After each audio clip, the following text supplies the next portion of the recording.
অবশেষে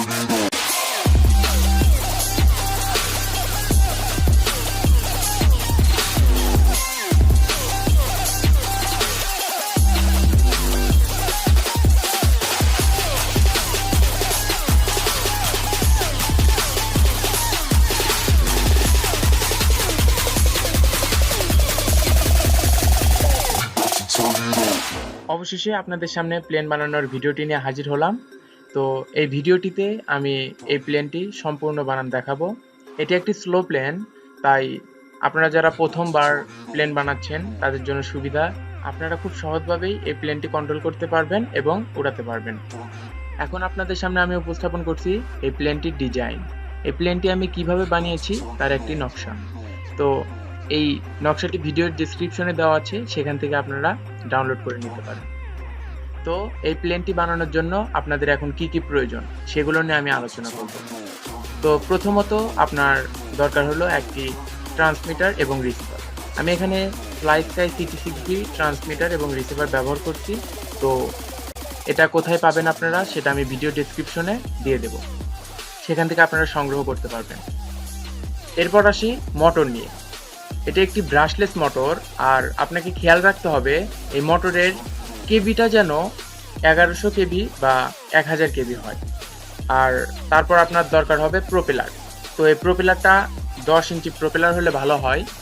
তারপর আসি ESC নিয়ে, ইলেকট্রিক স্পিড কন্ট্রোলার। তো এই ESC দিয়ে আপনার মোটরটি কন্ট্রোল করতে হবে। এবং তারপর আসি লিপো ব্যাটারি নিয়ে। এই লিপো ব্যাটারিটা 1100 mAh এর সংগ্রহ করলে একটু ভালো হয়। আর আপনার অবশ্যই লিপো ব্যাটারিটা চার্জ করার জন্য লিপো চার্জার দরকার, আপনারা চার্জারটা সংগ্রহ করে নেবেন। আর এগুলো সব লিঙ্কই আমি ভিডিও ডিসক্রিপশনে দিয়ে দেবো, সেখান থেকে সংগ্রহ করতে পারেন। আর তারপর আসি সার্ভো মোটর নিয়ে। প্লেনকে কন্ট্রোল করার জন্য আমরা এই দুটি সার্ভো মোটর ব্যবহার করব।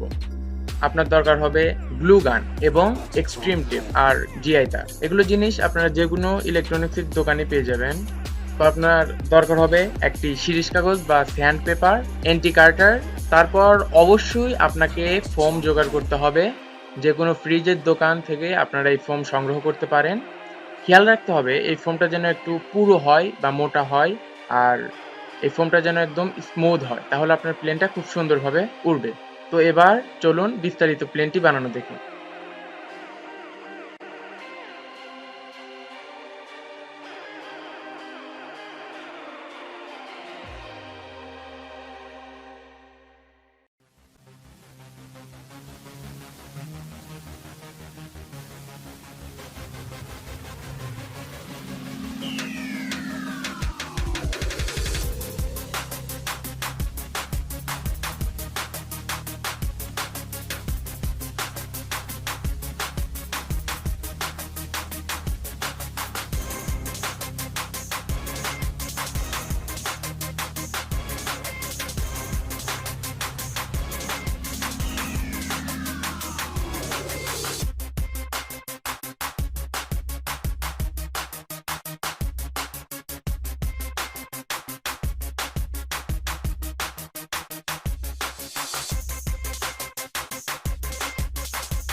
আচ্ছা, আমাদের এই প্লেনটা বানানো শেষ। এবার আমরা প্রথম ফ্লাইট দেবো, দেখা যাক কীভাবে উড়ে। আর সেন্টার অফ গ্র্যাভিটিটাও অবশ্যই ঠিক রাখতে হবে। আমরা এখানে মানে ব্যাটারির এটা যদি আমরা সামনে দিই তাহলে সেন্টার অফ গ্র্যাভিটিটা সামনে, এরকমভাবে সেন্টার অফ গ্র্যাভিটি ঠিক থাকলে ইনশাল্লাহ আশা করা যায় উঠবে। সব কিছু সেটা